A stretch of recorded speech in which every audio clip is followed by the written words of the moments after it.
আলাইকুম।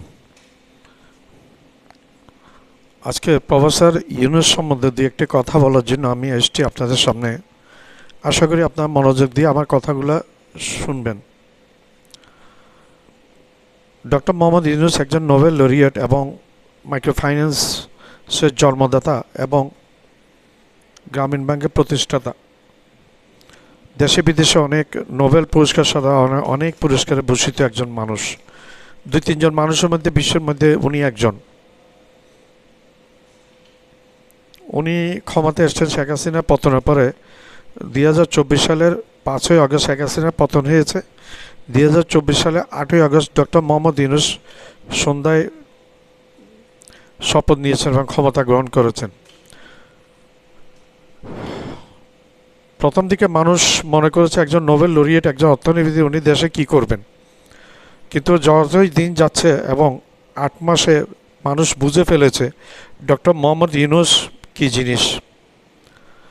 এই 8 মাসে মানুষ ডক্টর মোহাম্মদ ইউনূসের প্রতি আস্থা রাখতে শুরু করে দিয়েছেন। কি বৃদ্ধ, কি মহিলা, কি শিশু, কি বাচ্চা, কি বয়স্ক মানুষ, কি বুড়া, কি জওয়ান, সবাই। আমি বিভিন্ন সাক্ষাৎকারগুলো বিভিন্ন চ্যানেলে, ইউটিউব চ্যানেল, টিভি চ্যানেলের সাক্ষাৎকারগুলো আমি প্রতিনিয়ত দেখার চেষ্টা করি।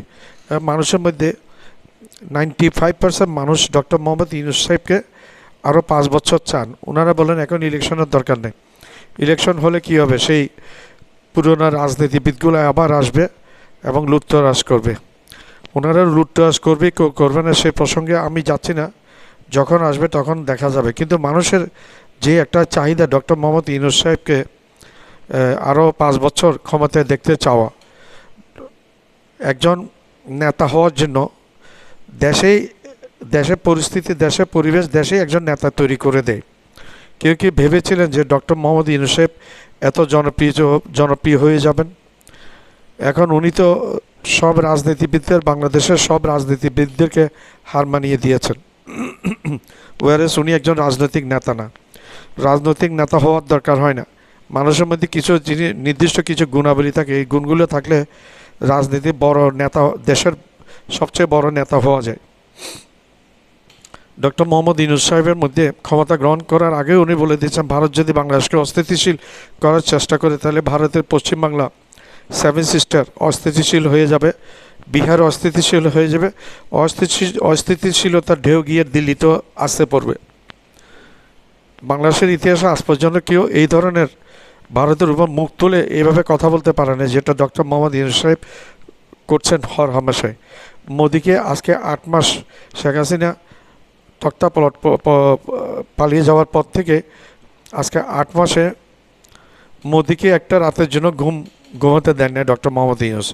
মোদির ঘুম হারাম করে দিয়েছে। প্রতিটা পদে পদে মোদি ডক্টর মোহাম্মদ ইউনূস সাহেবের বুদ্ধির কাছে পরাজয় বরণ করছে, বুদ্ধির মাত্রার কাছে শোচনীয়ভাবে পরাজয় বরণ করছে। মোদি আমাদেরকে, বাংলাদেশকে প্যাঁচে ফেলার জন্য, ইউনূস সাহেবকে প্যাঁচে ফেলার জন্য কোনো একটা পদক্ষেপ নেয়। পরে দিন শেষে দেখা যায় সেই পদক্ষেপটা, সেই গর্তে, যে গর্তটা বাংলাদেশের জন্য বানিয়েছেন মোদি, সেই গর্তে মোদি নিজে পড়ে আছেন, ভারতকে ফেলে দিয়েছেন। তো যেটা বলছি, ডক্টর মোহাম্মদ ইউনূস সাহেবের জনপ্রিয়তার কারণ, ওনার আগে একজন নেতা এসেছিলেন জিয়াউর রহমান। উনিও এইভাবে কথাবার্তা বলতেন। উনি বেশি দিন থাকেন নাই, 3.5 বছর ক্ষমতায় ছিলেন। এরপরে সামরিক একটা দুষ্কৃতকারী কিছু অফিসার দ্বারা উনি হত্যাকাণ্ডের শিকার হয়েছেন। যাক, ডক্টর মোহাম্মদ ইউনূস সাহেব একজন আন্তর্জাতিক খ্যাতিসম্পন্ন মানুষ। উনি শুধু বাংলাদেশে না, উনি একজন গ্লোবাল লিডার। তো বাংলাদেশে আপনারা যতই লাফালাফি করেন, তাড়াতাড়ি ভোট, বিএনপি বলে তাড়াতাড়ি ভোট দেন বিএনপি। হর হামেশা বিএনপির একটা দাবি শুধু তাড়াতাড়ি ভোট। আরে ভাই, তাড়াতাড়ি ভোট দিয়ে আপনারা ক্ষমতায় আসবেন, একজন নেতা তো আপনাদের থাকবে। একজন নেতা দেখান বাংলাদেশের কোনো একজন মানুষ, শুধু আপনাদের না, বাংলাদেশের এমন কোনো একজন মানুষ দেখান যে ডক্টর মোহাম্মদ ইউনূস সাহেবের ব্যক্তিত্ব, ডক্টর মোহাম্মদ ইউনূস সাহেবের ধারে কাছে পৌঁছাতে পারে। একজনও দেখাতে পারবেন না। শুধু তাড়াতাড়ি ইলেকশন করে দিলে হবে? তাড়াতাড়ি ইলেকশন করে দিয়ে সেই পুরানো মত নতুন বোতলে ঢেলে একই কথা। তো মানুষ এগুলো বুঝে, মানুষ সব কিছু বুঝে। এখন প্রযুক্তির যুগটা অনেক বেশি অ্যাডভান্স হয়ে গেছে। এর মধ্যে স্টারলিংক চলে আসছে। মানুষকে আরও দাবিয়ে রাখা যাবে না, মানুষকে দাবিয়ে রাখাটা খুবই কষ্টকর হয়ে যাবে। ভবিষ্যতে যে শাসক আসবেন তার কাছে দেশটা যদি ঠিকভাবে না চালায়, তার টিকে থাকাটা বর্জ্য 2 হতে 2.5 বছর 3 বছর মধ্যে টিকতে পারবে, এরপর আর টিকে থাকতে পারবেন না। মানুষের চোখ খুলে দিয়েছেন। এবং ডক্টর মোহাম্মদ ইউনূস সাহেব, আমি যদি বলি যদি আল্লাহ যদি ক্ষমতায় রাখেন আগামী 5 বছর, তাহলে এই দেশের ভাগ্য আমূল পরিবর্তন হয়ে যাবে। সেটা অলরেডি 8 মাসে আমরা দেখতে পেয়েছি। চীন যেভাবে সম্মান দিয়েছে, যেভাবে হুমড়ি খেয়ে ডক্টর মোহাম্মদ ইউনূসকে সাপোর্ট করছে, বিশ্ব যেভাবে সাপোর্ট করছে, আমেরিকা চাচ্ছে আমেরিকার দিকে নামার জন্য, চীন চাচ্ছে চীনের দিকে নামার জন্য, রাশিয়া চাচ্ছে রাশিয়ার দিকে যাওয়ার জন্য, সবাই ডক্টর মোহাম্মদ ইউনূস সাহেবকে চাচ্ছে। তো একজন মানুষের মধ্যে যদি এই সমস্ত ক্রাইটেরিয়া না থাকে, সে মানুষ এইভাবে সমাদৃত হন না। আর ডক্টর মোহাম্মদ ইউনূস সাহেবের মধ্যে এক্সট্রা কিছু সরকার, আল্লাহ রাব্বুল আলামিন এক্সট্রা কিছু গুণাবলী দিয়েছে। আজকে বাংলাদেশের আলেম সমাজ, হুজুরা এক বাক্যে ডক্টর মোহাম্মদ ইউনূস সাহেবের জন্য দোয়া করেন। ওনাদের মাহফিলে ওনারা যে জলসা করেন, বিভিন্ন জলসায় হাত তুলে দোয়া করছেন ডক্টর মোহাম্মদ ইউনূস সাহেবের জন্য, এবং বাংলা মানুষ ডক্টর মোহাম্মদ ইউনূস সাহেবের জন্য দোয়া করছেন। ডক্টর মোহাম্মদ ইউনূস সাহেব একজন কথাবার্তা একদম খুব সাদাসিধা একজন মানুষ, অত্যন্ত ধনী একজন মানুষ, কিন্তু আচার আচরণে এর বিন্দুমাত্র লেশ নেই, অহংকার নেই। উনি যা বলেন সরাসরি বলেন, যা চিন্তা করেন সেটাই মুখে প্রকাশ করেন।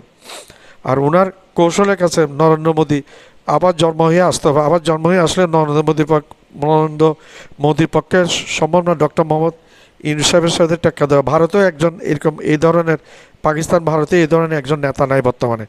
যদি থাকে আপনারা একটু দেখিয়ে দেবেন। ডক্টর মোহাম্মদ ইউনূস সাহেব বিদেশ থেকে এই শূন্যের কোটায় নিয়ে গেছেন শেখ হাসিনা, ব্যাংকগুলো ডাকাতি করে, চুরি করে, পাথ্য পাচার করে, দুর্নীতি লুটপাট করে ব্যাংকগুলোকে শূন্যের কোটা নিয়ে গেছেন। আজকে ডক্টর মোহাম্মদ ইউনূস সাহেব কোনো একটা ব্যাংক বন্ধ করেন নাই। এখন ফরেন রিজার্ভ অনেক বেশি চলে আসছে, সর্বকালের রেকর্ডে ছুঁই করছে এখন ফরেন রিজার্ভ। তো একজন মানুষের প্রাজ্ঞ নেতৃত্ব, এই উনি যা করেন খুব ঠান্ডা মাথায় ধীরে স্থিরে করেন, খুব দ্রুত কোনো কিছু করেন না, কিন্তু ফলপ্রসূ করেন, যেটার ফল 8 মাসের মাথায় আমরা এখন দেখতে পেরেছি। তো আমরা চাই ডক্টর মোহাম্মদ ইউনূস সাহেবের বাংলাদেশের প্রায় একটা জরুরি, যদি আপনি নেন দেখবেন 80 হইতে 90 ভাগ মানুষ চাইবে ডক্টর মোহাম্মদ ইউনূস সাহেব যেন অন্তত আরও 5 বছর ক্ষমতায় থাকে। মানুষ এত বোকা না, মানুষ ভালো খারাপ বুঝতে পারে, যেই জন্য মানুষ এখন ডক্টর মোহাম্মদ ইউনূস সাহেবকে অন্তত আরও 5 বছর জন্য চাচ্ছেন। ওনার এখন বয়স চলছে 84+, যথেষ্ট বয়স হয়ে গেছেন। এরপরে উনি যে এনার্জেটিক, উনি যে বক্তৃতা, ওনার যে বিবৃতি, ওনার কথাবার্তা, উনি যে একজন মোটিভেটর, একজন ভালো একজন বক্তা, উনি যে একজন বুঝাইয়া মানুষকে বুঝাতে পারেন, সেই গুণাবলী অনেক মানুষের মধ্যে অনুপস্থিত। এবং বর্তমান বিশ্বের মধ্যে সবচেয়ে বেশি পুরস্কার পাওয়া ব্যক্তি হচ্ছে ডক্টর মোহাম্মদ ইউনূস।